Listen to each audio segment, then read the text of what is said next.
සුබ දවසක්. ශ්‍රී ලංකා චිත්ත මනෝවිද්‍යා උසස් අධ්‍යාපන විවෘත විද්‍යායතනයේ ව්‍යාපාර කළමනාකරණය සහ කම්කරු නීතිය පිළිබඳව දැනට ඩිප්ලෝමාවක් හදාරන ශිෂ්‍යයෙක් මම නමින් බණ්ඩාර මම කුරුණෑගල ප්‍රදේශයේ මම දැනට Candy Food Product Export Private Limited කියන ආයතනයේ පවත්වගෙන යනවා. ඒම ආයතනයේ කුළුබඩු නිෂ්පාදිත ආයතනයක්. දේශීය වශයෙන් මම දැනට ව්‍යාපාර කටයුතු කරගෙන යනවා. මගේ යටතේ 25කට ආසන්න සේවක පිරිසක් ඉන්නවා.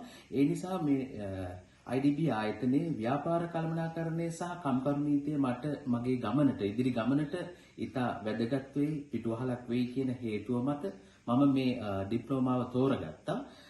ඉතින් ව්‍යාපාර කළමනාකරණය සහ කම්කරු නීතිය දැනට මට මෙම IDB ආයතනයේ කතිකාචාර්යවරුන් ඉතාමත්ම හොඳින් මේක කියා දෙනවා. මේ හොඳින් මම ඉගෙන ගන්නවා.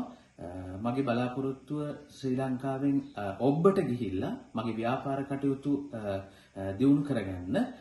ඒ නිසා මේ ව්‍යාපාර කළමනාකරණය සහ කම්කරු නීතිය පිළිබඳ ඩිප්ලෝමා එක මට ගොඩක් වැදගත් වෙනවා. මම හිතනවා මට දවසක මගේ බලාපොරොත්තුව ශ්‍රී ලංකාවේ හොඳම ව්‍යවසායකයා බවට පත් වෙන්න.